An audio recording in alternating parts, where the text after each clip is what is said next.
Hey,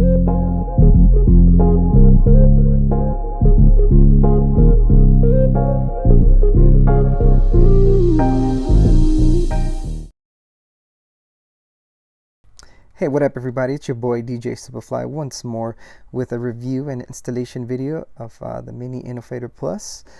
Shout outs to Pat over at Innofader for sending me this pretty cool mini Innofader. Got some cool swag from him, which I'm going to show later. Big shout out to Kevin over at AGI Pro DJ as well for hooking me up. They got this out for me to do an install video for people that are having issues on installing it basically on this specific controller. This can be installed in many controllers. There's a long list. I'll show it on the screen here somewhere, showing you that it's just compatible with so many cool controllers.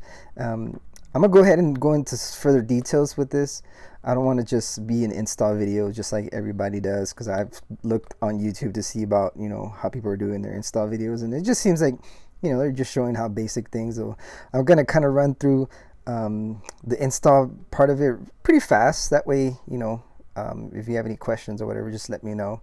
I'm gonna set some specifications of, you know, what tools you need and whatnot, but I'm going to go ahead and go into more of the detail part of it, is how to adjust the cut-in tool. So there's a cutting. I don't know if you guys are familiar with the Range 72 on the screen. You're able to tell the fader how much of a distance you're able to cut. So, and this is what I want the Innofader too, because I wasn't really happy with the Denon fader. So I'm gonna go ahead and show you how to do that. I'm gonna show you a little bit tricks here and there that people are having issues as well, specifically with this controller, because there is a grounding issue and there's some clicking going on which shouldn't be happening. But I wanted to make it clear here. Pat gave me a shout out. He said, hey man, want to make stuff clear for people out there that are having issues. It's not necessarily the fader's fault, rather it's the design of where the fader fits into in the little bracket you'll see here in a moment. But yeah, so let's jump into it. And if you have any questions, guys, please leave a comment below. Reach out to me personally, or reach out to Pat. You know, he's pretty good about this. But let's go ahead and get started. As you can see, the box, I kind of was in a rush opening it, so of course I always rip them open. Got the manual. We're definitely going to need that. We got some cool stickers, some Q stickers, which you're going to need for your crew records, and some pretty cool labels there for your records as well. Pretty cool. We're basically going to just pull out the specific cables that we need for the fader installation, and specifically for the Denon, because this is where we're going to be installing it in. But that's the fader there. Pretty cool, mini Innofader Plus. And we're gonna go ahead and add some lube to it too, because what I want to do is I want to make this so that it's pretty smooth. I like my fader smooth, but there's two railings. I don't know if you can see the silver part of it. There's one on that side, and then there's another one on the other side. So we're gonna go ahead and use the included lube here. And I'm gonna show you how to do this properly, because a lot of people don't really do this correctly. They just want to install the fader and think it's pretty good. Nah, you can actually add some lube and make this thing go smoother. But we'll use deoxit, which is included in the packaging. So we're going to pull this out.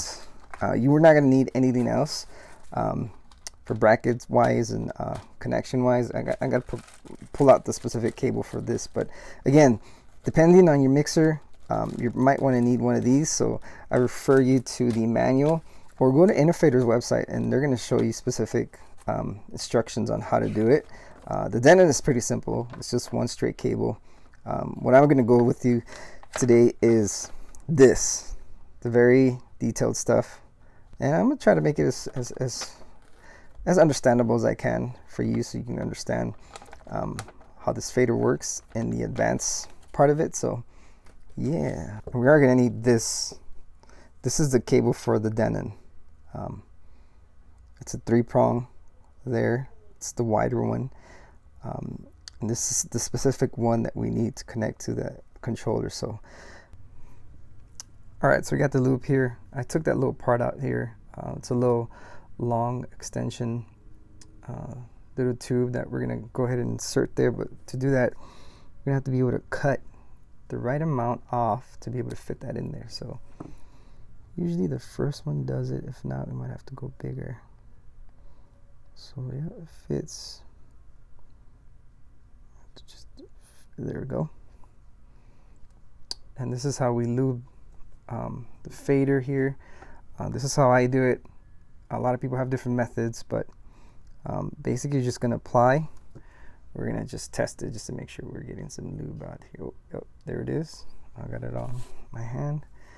And what we're going to do is we're just going to go into the edge there. See the edges that we're going to apply just a bit there to the rail. I don't know if you can see it there. I'll try to focus it. There's a rail, a metal rail. You see it there? Now, we're going to go ahead in there. We're just going to press some in. And just slide, not too much. We're going to go ahead and do it on the other side as well. So we're going to turn around. I'm going to go ahead and add some lube there as well. Some squeezing. Go. I don't want to put too much. And all you got to do is just move this back and forth here a few times, and it seems pretty smooth. Might have some excess there, but I'll clean that up here, and I got a towel on the side. So yeah, that's pretty much it for that. I'll make sure that it's good. Yep. Okay. So now I'm going to go off to the list of stuff that you're going to need. Like I mentioned, you're going to need this cable here, which is a 3-prong to the fader. You're also going to need some long nose pliers here. And if you're like me, you're just going to grab whatever you see first in the garage. These old rusted ones. So for sure that. And off to the side, you'll see here we have like a small little hex tool, size 2.0. And that's to take off the faceplate off the fader off the Denon. Now we're gonna need some star or Phillips screwdriver there, and I usually have my little tool, whatever, but and that's all you're gonna need. So now I'm just gonna lay the controller here and go ahead and install this. All right, so I got the controller out here, and let me show you one of the things that a lot of people are having issues with is, you hear that clicking? It's pretty loud. It's on both sides, so again, that's why we need those needle pliers to be able to bend those ends, and I'm gonna show you how to do that. And with the Innofader, that causes some interference. There's reports of the fader not necessarily going bad, but just having some interference and whatnot. But there is grounding issues. There's a grounding cable, some latches here that allow for the fader to have some type of grounding, so you know you're touching it and whatnot, it doesn't mess up. But we're gonna go ahead and remove this plate first. We need to get our hex tool. Like I said, it's a size 2.0, and it's a pretty simple fader to take off. So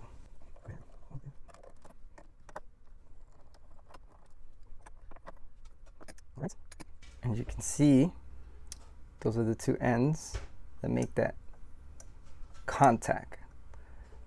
We need to bend those out to be able to avoid this issue with the Innofader, because the Innofader actually extends a little bit longer on each end. So I'm able to fix that, and I'm able to remove the interference, like I said, because there's grounding. So you can see there's some grounding connectors here that connect to the mixer's board. It's too loud, sorry. So, but first we need to disconnect the cable. It's a cable back here that just pops off. There, I just took it off. So there's the cable for that. And it's an extension. I think Denon might release some new faders, because they're upgraded faders. It seems like, I haven't heard yet, but it's kind of weird for them to have a connection like this, or it's two of them. First, we're going to concentrate on this. So for this, we're going to have to remove these two screws, and then we're going to have to bend these up. So give me a few. All right, take note that this goes one way only. It does not go this way. There's like little knobs there that go into the mixer, so it has to be always like this. And what we have to do now is jump into this and grab some long nose needle pliers there. We're just going to basically just extend those pretty far back here. And we have to do that quite a lot, so make sure not to bend this part of it, but I think this might do it. No, it's just I haven't installed it yet, so I don't know if this is going to be enough. I'm trying not to break it either.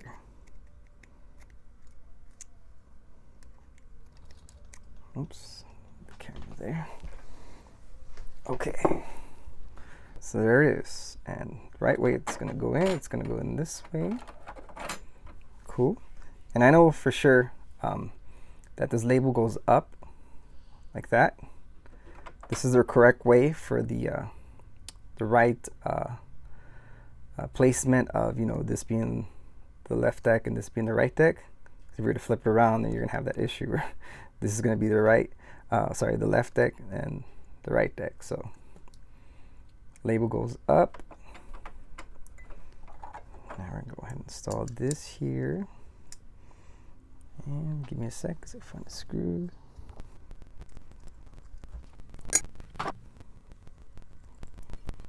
All right, so there we go.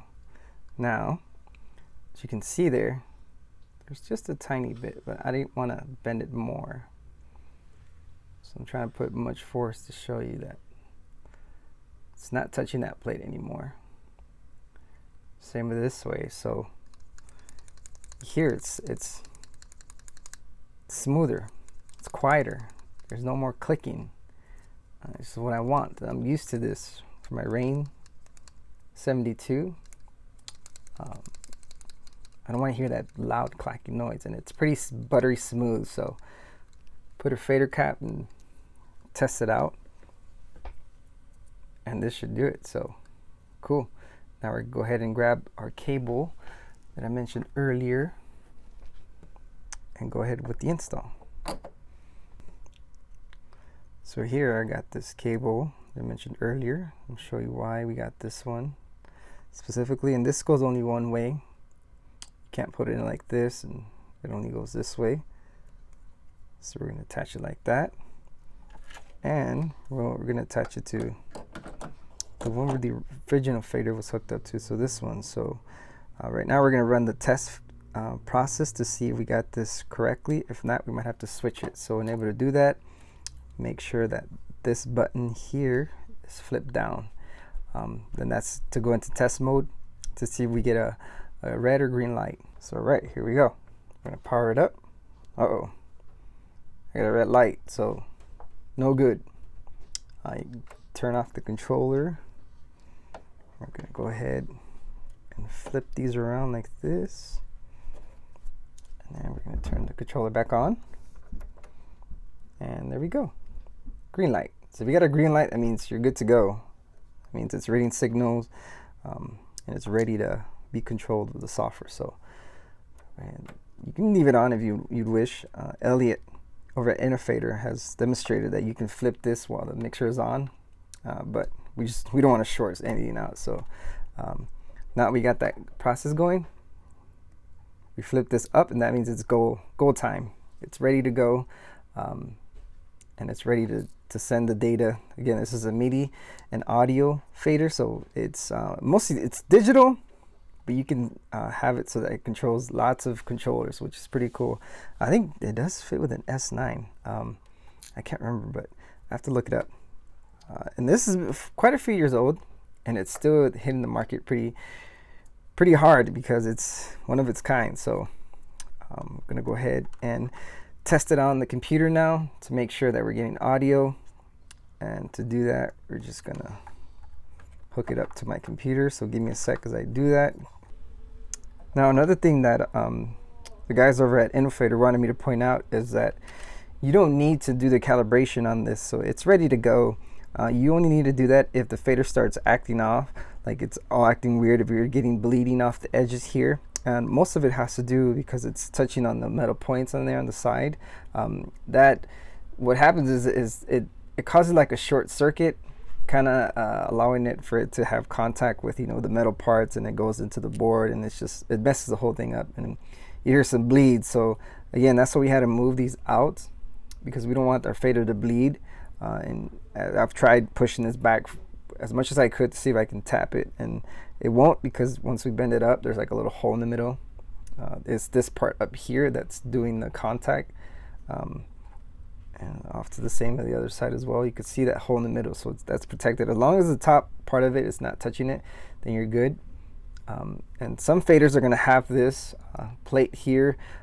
It all depends on, you know, which one it is, but for this one specifically, it is this, because a lot of people have been having issues with this one. So all right, so I got Serato hooked up to the computer and the controller. Got Serato running. Got some tracks going here. You can hear it there. This is the right deck, and this is cutting sound off. So it's good. Now we're gonna play this deck here and lower this one. I don't know if you guys can hear that. Audio's going. There it is. It's cutting off the left side. Now stick around the video, because we're going to show you how to change the cut-in time for this, because I like mine to be very, very tight, and by default it comes right about there. So it's not much, but I usually like mine to feel more tighter, more sharper, as they say. And this is pretty good, but we can switch that up. And right now we're just gonna go ahead and put everything back on.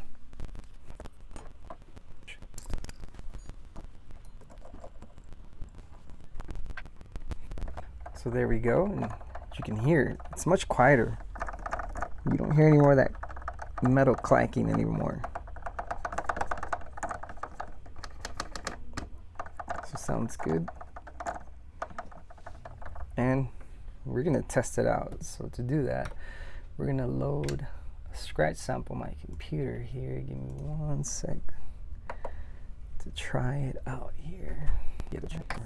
Let's see, so now we get to try this.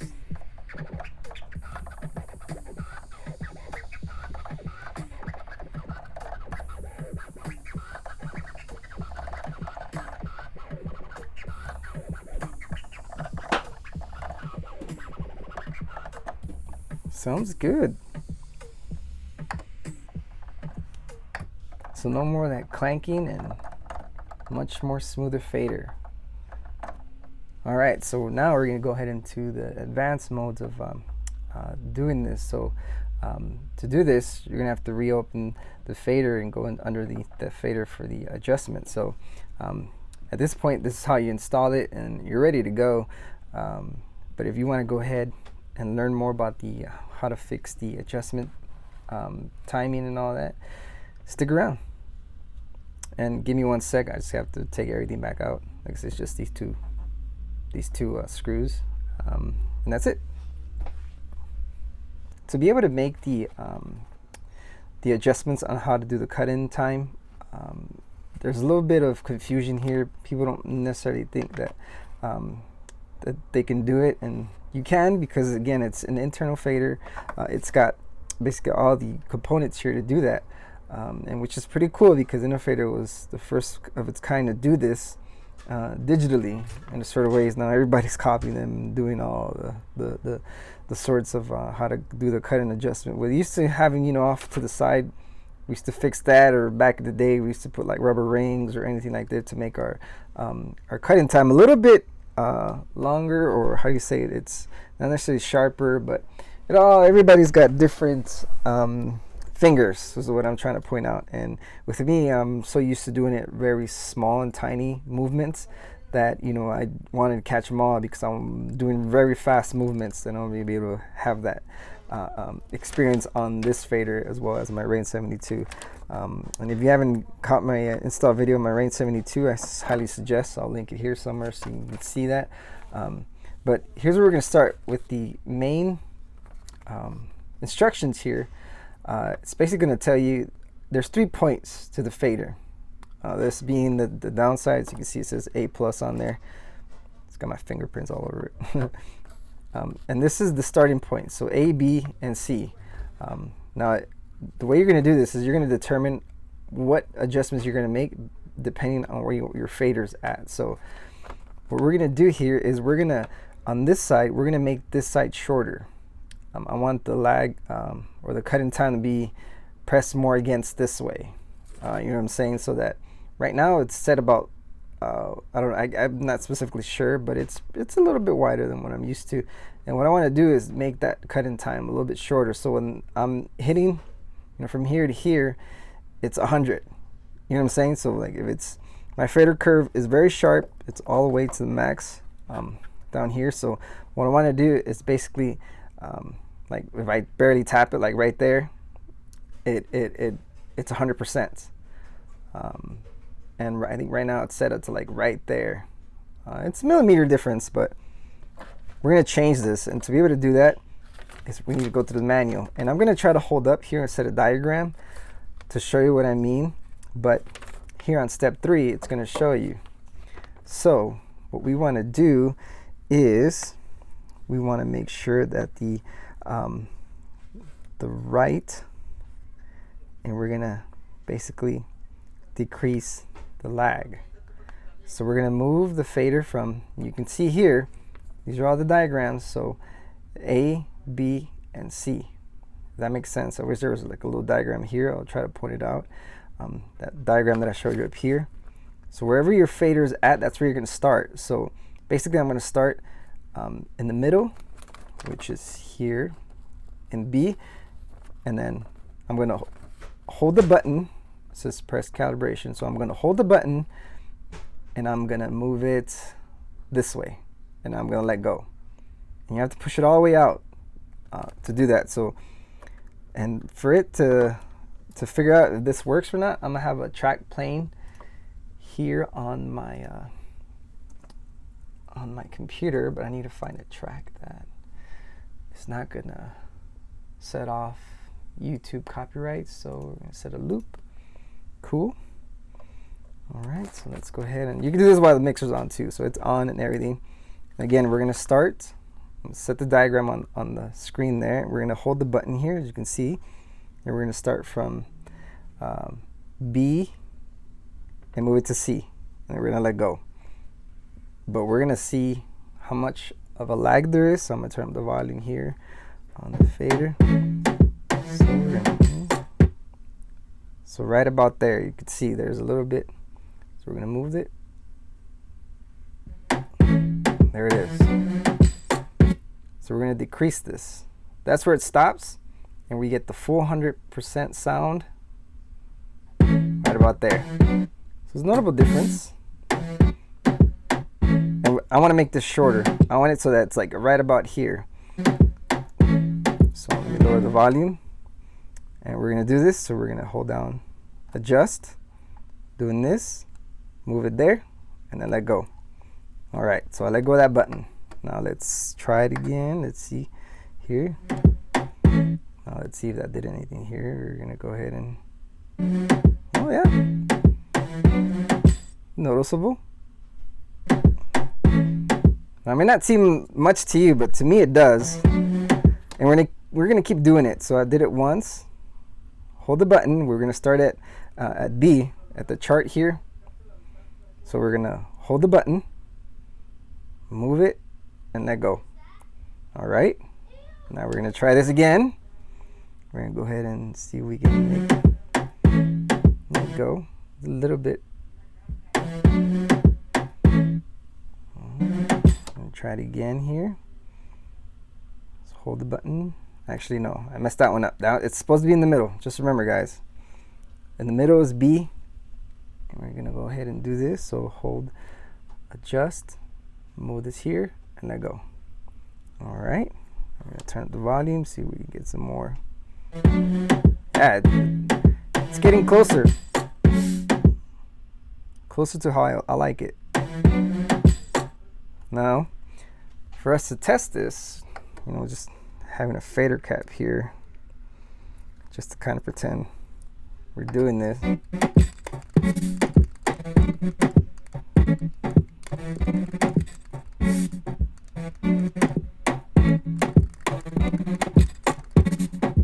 And that's how I like to test my stuff out, so I know that it's good or not. So by just tapping, and I'm used to doing fiddles like that, so if I can hear that, and my crabs now, and able to have the crabs here a little bit better, we're going to try to loop here a smaller sound. Let's do this. We're going to do, all right. I set a loop on my computer here. I'll make it longer.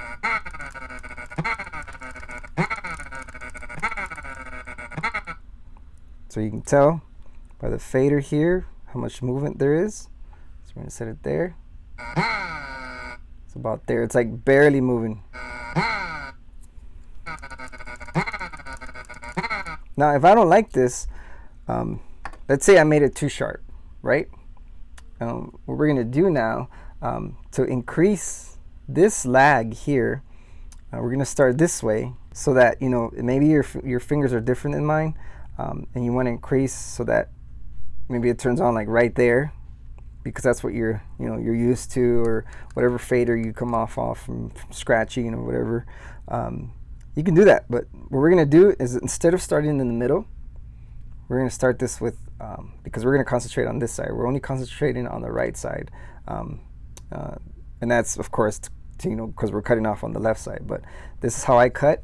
I'm not doing it hamster style, which is the opposite way.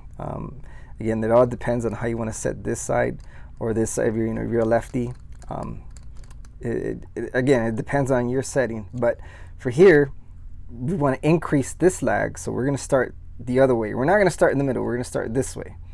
And what we're going to do is we're going to hold the button. So I'm not going to move it as much as I can. So we hold the button, and then we move it to B. Let go. All right, and let's test it. So we're going to move this here. Yeah, I can see it. I'm going to keep doing it just to like increase the lag to see if there's any difference. So we're going to do it about 2 times. So we're going to go ahead and hold the button. Let go. Okay. Hold the button. Let go. All right.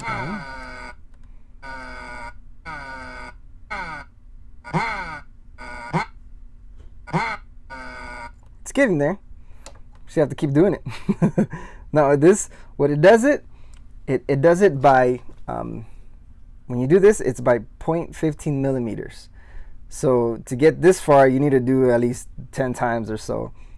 I mean, we can try it. I'm gonna go ahead and keep trying it. So we're gonna start here. But if you want to increase this side, you want to decrease this side. So basically, you're just gonna do it the opposite way. You're gonna start in the middle, and this is to make it smaller, to decrease, to make like the cutting time much more smaller. You're definitely gonna wanna start from here, hold the button, and move it this way. So we're pushing it more this way. But I feel comfortable that way, and I'm just trying to work more on this way, again, because I'm more of a scratcher on this side. So, but we're gonna keep increasing the lag. See if we can pretty much get it out to further out. So,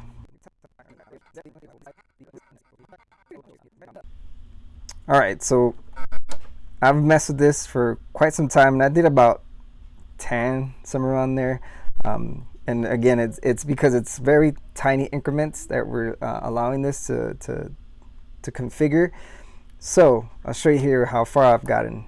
If you want to pay attention here, you want to see where it's going to come on. It already came on already. Still going. Still going. And there. You see the significant? So just remember that point. We're going to do it on the other side. And on this one, watch the difference. It's on. See? Very tiny amount. That's it. Back the other way. Now we're going to go ahead and move this. Now the other one would have turned on already. Still going. Still going. Still going. There you go. So you kind of see the big difference there. And it's all determined by this setting. So I'm going to do it the opposite to get it how I like. So I'm going to push the cut-in time a little bit further out this way. And I did it about, like I said, 10 times. I lost count. Honestly, I need to go back into the video and watch. But I'm just going to basically just mess with it. And again, if you want to make this side shorter, you're going to do the opposite. You're basically going to hold the button and just push it off this way to basically decrease that lag. So you want to push that lag out this way. Or if you want to increase the lag, you're basically going to hold the adjust button and move it this way. So, and that's point A. Again, A, B, and C with this pointing your way. There is other parts where on the manual here it states that if you want to change like to make it so that it's a factory default on and off for scratching, basically if you just want to have it on and off, it won't necessarily cut off on the end. C-type, slightly sharp, so if you want to do it a little bit sharper, and these are mostly just for like other stuff like polarity, like let's say the Newmark PT01. Yes, a lot of the portabilism culture out there, a lot of DJs are able to fit Innofader into their Newmarks, so which is pretty cool because this tells you how versatile this fader is. So not just necessarily for these controllers, but pretty much a lot of different applications out there. I'm gonna go ahead and see, as you can see, the factory default forward. You can also reverse, so that if you like hamster scratching, you can do that. You basically just start from this way, hold the adjust, and just turn it this way, and that just flips it around. Because I don't think that's in here at all, right? No. So if you like hamster scratching, that's another big important part of it. Is maybe you like your fader, you know, for hamster scratch. If you know, for people that scratch this way and their cutoff is like this, and it's weird. I don't do that, but you can do that by just flipping the fader. I mean, you can't really. You can flip it if you want, but it's just again confusing for you not to take the bracket off and all that. Just hold the button and just basically just swipe it this way, and the decks are switched off. All right, so we're gonna flip the sides here, and we're gonna test it out just to make sure it works. We're gonna start from this side.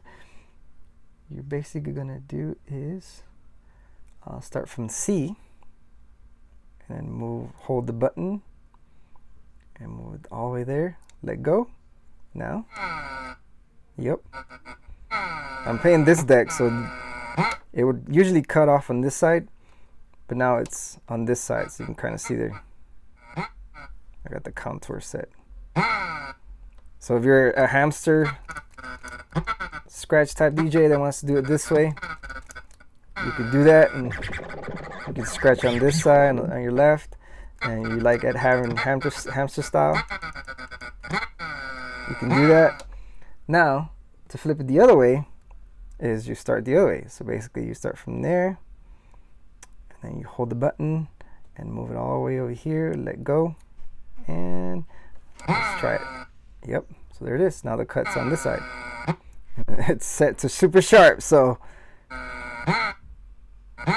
I can hear the difference. Took a while to get it, but this is the sharpest, and I'm able to get it just by like tiny tap here. Watch. That's it. That's too sharp for me though. I'm not gonna go that sharp. You can kind of see that if I barely touch this, watch here. That's it. So now that's super sharp, but I'm not gonna go that sharp.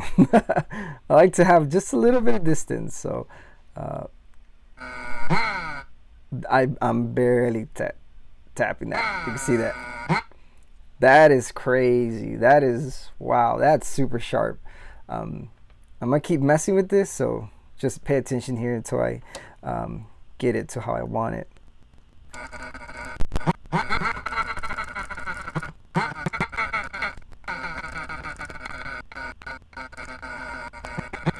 right, so I think I got it there. That's kind of the distance that I like it.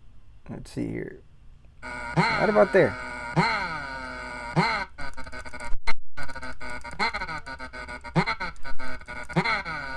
And that's how I usually have like my 72 set to, because that's works perfect for me. I'm so used to, you know, having little taps and little, I don't like going, you know, super hard in my faders, just because I've always trained my fingers to be more finesse, to have like little bumps. Like I could be literally tapping like this, and I use my fingernails sometimes to do that, to allow for the fader to do a little bit more cooler craft scratches and all that. But that's how I have it set up. I only moved it from, you know, where we were getting mostly out the bleed 3 times. So I had to do this 3 times. 3 times 0.15 millimeters is what? We got 30, 45. So 0.45 millimeters from here to there is how I personally like it. And to do that, I mean, we still have to test it and whatnot. But there is some confusion that people think that this is the calibration button, and this is mostly just to adjust how we were doing the whole increase, and how to basically program it to do all these different things. You can do that with a lot of the faders, not just necessarily this one, the Mini Innofader Plus. These specific boards, these memory boards, have all this, so whenever you shut off the mixer, you're gonna have these settings saved into the board here. So just remember that. You don't have to worry about, you know, if you have to redo all that stuff and disassemble everything to start from scratch. No, so I'm trying to find out if there's like an actual factory reset, if in case, you know, you want to start from fresh and all that, but I don't necessarily see one. I have to contact the guys, and if I do find something, I will let you guys know in the comments. But as far as everything goes, yeah, that's it. So please, guys, if you like this video, like, subscribe, share, and big shout out again to Innofader, Pat and Elliot, for making this awesome fader. Big shout out to Kevin over at AGI Pro DJ. They were able to hook me up with this pretty cool fader here to do this install, and they also sent me some cool swag here. So got this cool shirt that I might wear and show a picture of later. The banner as well, as you can see here. I'll be able to hang this on my wall. So big shout out to them. If you're looking for Innofaders or any particular DJ product that is in your eye, hit them up. Let them know that Ivan sent you, DJ Superfly. Let them know you saw videos, or if you want to go back and just share it with your friends. Let them know if they want to jump on the Innofader or anything, and if they want to order some DJ products, just let them know AGI is the way to go, because they've taken care of me for so long, and they're pretty much on the ball with, you know, getting new products and everything out.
Go. Break it down, break it down,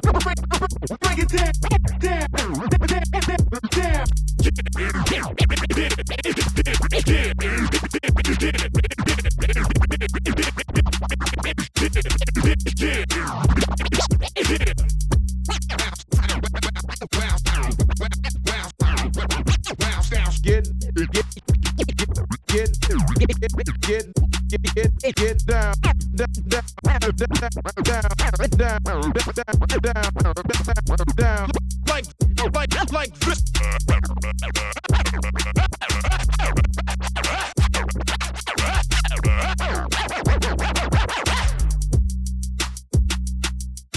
All right, so this is a review now, and what I think so far of the new Innofader installed on my Denon MC7000. This thing is killer.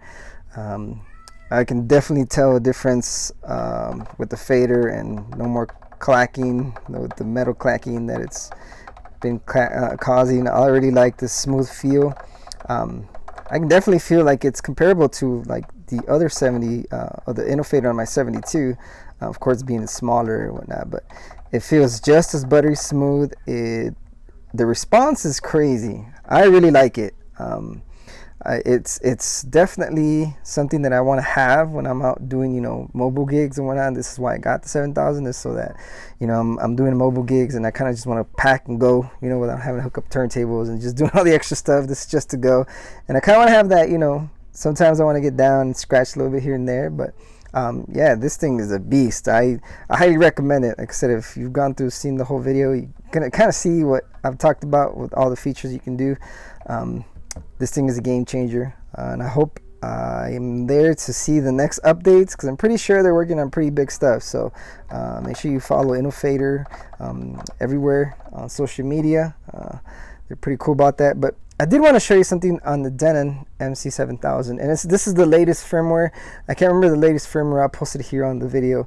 I'll look it up here in a bit. But there is a trick to getting the response time on these platters, because I see a lot of people struggling with, you know, oh, they say it's too, you got to press on really hard, or these are touch sensitive. Yes, but there is a trick, and if you hold back and panel while you turn on the mixer, and I just usually wait till it hits about halfway, I let it go, and you kind of see here it's going to bring me to a different mode. As you can see here, I'll post it here on the videos where you can see the sensitivity at, but I think I have it on sensitivity 1, 2, 3. Yeah, 3.